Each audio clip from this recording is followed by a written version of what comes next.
pemimpin negeri ini harus selalu konsisten untuk mendukung kemerdekaan Palestina. Menurut gua bukan itu titik poinnya, tapi titik poinnya adalah Ganjar berani menjaga konstitusi kita, berani menjaga arah politik luar negeri kita, yaitu menentang penjajahan Israel secara simbolik. Halo dulur, gue Ahsan.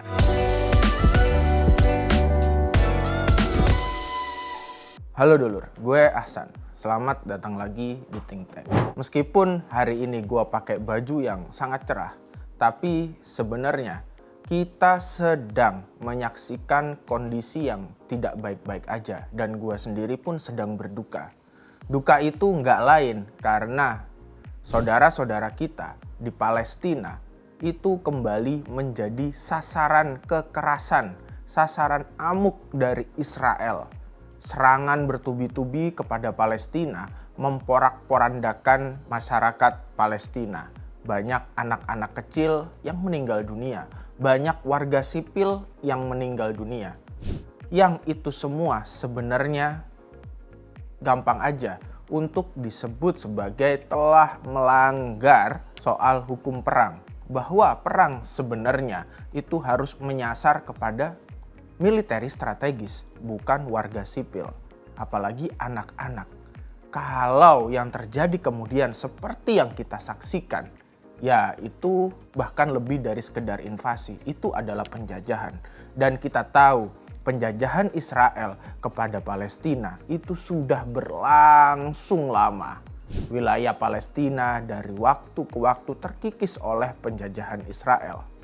Untungnya kita sebagai warga negara Indonesia itu telah memiliki konstitusi yang menyatakan bahwa kemerdekaan adalah hak segala bangsa.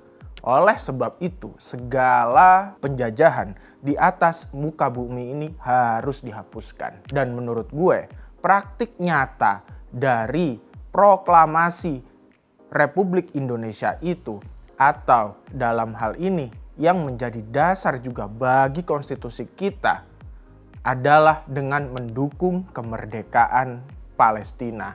Agar penjajahan Israel terhadap Palestina itu bisa dihapuskan, bisa diselesaikan, sehingga masyarakat Palestina bisa merdeka, bisa mendapatkan haknya seperti halnya semua manusia di bumi ini untuk berdaulat di tanahnya sendiri. Dan politik luar negeri kita juga sudah menyatakan itu. Yang terbukti bahwa kita tidak mengakui kedaulatan Israel sebagai negara. Yang kemudian sampai hari ini Indonesia tidak memiliki hubungan diplomatik dengan Israel. Dan itu harus tetap kita jaga sampai kapanpun. Bagaimana cara menjaganya? Menurut gua tidak lain ya tentu saja oleh para pemimpin negeri ini. Pemimpin negeri ini harus selalu konsisten untuk mendukung kemerdekaan Palestina. Berhubung sebentar lagi bakalan pemilu kan ya. Pemilu 2024, kita bakalan milih presiden yang baru. Nah, di sini kita harus kemudian melihat siapa sih capres yang udah muncul hari ini yang paling punya komitmen untuk melanjutkan dan menjaga amanat konstitusi, dalam hari ini mendukung kemerdekaan Palestina, bahkan lebih luas lagi untuk kemudian mendukung penghapusan penjajahan di seluruh muka bumi ini. Kalau kita mau lihat ke belakang, sebenarnya kita dengan mudah akan menemukan jawabannya. Beberapa waktu lalu kalau kita ingat, salah satu capres yang muncul yakni Ganjar Pranowo itu dengan terbuka menolak kehadiran Israel dalam ajang Piala Dunia U20 yang sedianya dilaksanakan di Indonesia sebagai tuan rumah. Waktu itu kebijakan Ganjar ini atau sikap Ganjar ini menuai konflik pro dan kontra. Banyak yang bilang Ganjar ini telah menyeret-nyeret sepak bola kepada politik. Menurut gua bukan itu titik poinnya, Tapi titik poinnya adalah Ganjar berani menjaga konstitusi kita, berani menjaga arah politik luar negeri kita, yaitu menentang penjajahan Israel secara simbolik. Lagi pula Ganjar bukan satu-satunya tokoh di Indonesia yang pernah melakukan itu. Dulu waktu kualifikasi Piala Dunia 1958, ketika Indonesia sebenarnya selangkah lagi bakal mengikuti Piala Dunia, bahkan Piala Dunia senior, dan itu nggak lewat jalur shortcut, nggak lewat jalur cepat gitu loh, yang menjadi tuan rumah, tapi beneran lewat kompetisi. Di situ Presiden pertama Republik Indonesia, Insinyur Soekarno, menyatakan, udah kita menolak melawan Israel. Kenapa? Karena dengan melawan Israel sama saja mengakui Israel sebagai sebuah negara yang berdaulat. Dan secara tidak langsung kemudian kita seperti mengamini penjajahan Israel atas Palestina. Dan Bung Karno sebagai seorang pejuang dari negara yang pernah terjajah, memerdekakan Indonesia, tahu betul rasanya terjajah itu tidak enak. Oleh karena itu, Bung Karno memilih kepentingan yang lebih besar untuk menunjukkan kepada dunia sikap Indonesia sebagai negara yang merdeka, negara yang pernah terjajah dan merasakan sakitnya terjajah melawan penjajahan Israel kepada Palestina. Tidak ada pertandingan dibatalkan. Indonesia tidak mau melawan Israel, yang hasilnya Indonesia kemudian tidak jadi lolos ke Piala Dunia 1958. Tapi kita melihat buktinya. Kita sebagai negara tetap memiliki pride, tetap memiliki kebanggaan bahwa kita konsisten melawan penjajahan di atas muka bumi ini. Dan kita juga memiliki kebanggaan sebagai negara yang mengedepankan rasa kemanusiaan di atas segalanya. Lagi pula, sepak bola itu juga memang memiliki ruang politik. Dan kita pun melihat selain Indonesia, negara-negara lain yang pro kepada Palestina dan anti Israel itu pun menunjukkan, sekali lagi, menunjukkan sikapnya juga lewat lapangan hijau. Piala Dunia yang terakhir misalkan, Maroko di setiap kemenangannya itu selalu mengibarkan bendera Palestina sebagai tanda dukungannya kepada kemerdekaan Palestina. Lalu kalau mau kembali ke belakang lagi, waktu kualifikasi Piala Dunia 1958 itu sebenarnya juga bukan hanya Indonesia yang menolak untuk melawan Israel sebagai sikap simbolik bahwa Israel bukan negara yang berdaulat karena dia menjajah Palestina, yaitu ada Mesir, ada Iran. Bahkan Iran waktu itu posisinya adalah salah satu negara sepak bola terkuat di Asia. Mereka menolak melawan Israel. Mereka rela mengorbankan peluangnya untuk maju ke Piala Dunia. Ya kalau kemarin kita kembali dalam konteks keputusan Pak Ganjar, kemudian banyak orang yang menyayangkan. Kenapa? Ini kesempatan besar loh. Ini kesempatan besar Indonesia menjadi tuan rumah Piala Dunia. Kenapa? Hanya karena ada Israel terus kemudian ditolak.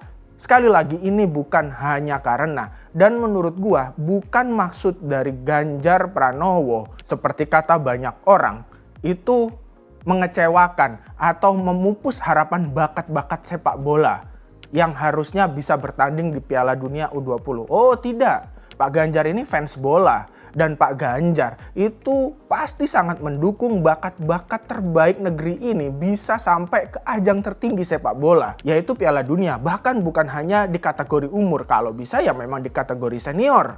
Yang benar-benar Piala Dunia. Yang paling penting kemudian di sini memang ingin diupayakan Pak Ganjar adalah menjaga konstitusi, menjaga amanat konstitusi. Dan itu memang tidak bisa ditawar-tawar lagi. Konstitusi kita. Kalau kemudian kita bayangkan kita menawar konstitusi itu dengan hal-hal lain ya akan selalu ada ganjalan-ganjalannya untuk menjaga konstitusi. Dan itu akan sangat buruk.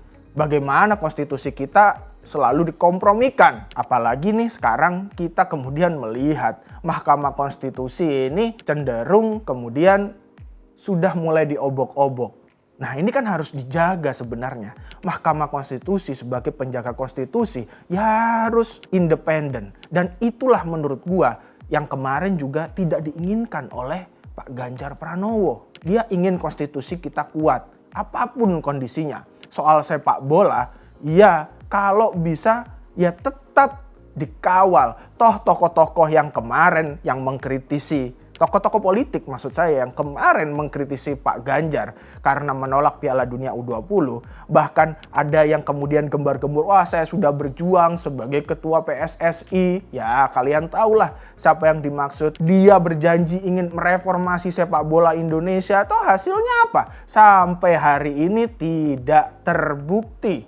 Dia malah sibuk kemudian memanfaatkan animo sepak bola demi kepentingan politiknya saja. Kepentingan politiknya ini bukan juga politik kebangsaan, hanya politik 5 tahunan, politik pemilu demi jabatan tertentu. Sangat jauh berbeda dengan Pak Ganjar Pranowo yang kepentingannya ketika waktu itu menolak Israel adalah kepentingan politik konstitusional, kepentingan politik kemanusiaan, kepentingan politik kebangsaan. Jadi kalau kita masih punya solidaritas kepada sesama manusia dimanapun, kita masih percaya kepada amanat konstitusi kita bahwa semua penjajahan di atas muka bumi ini harus dihapuskan, ya memang kita harus menitipkan amanah konstitusi itu kepada orang yang tepat.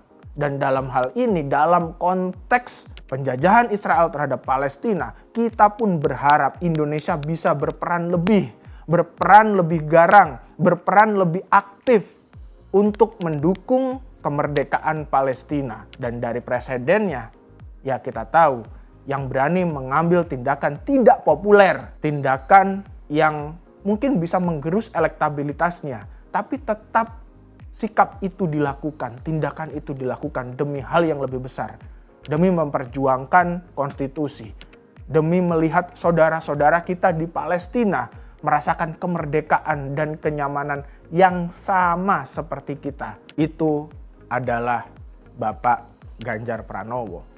So, daripada kita bertaruh kepada sosok-sosok lain yang mungkin belum pernah terbukti berani mengambil risiko untuk menjaga konstitusi, belum berani mengambil risiko untuk kemudian membela saudara-saudara kita di Palestina, yang itu juga akan menjadi sebuah kebanggaan bagi Indonesia.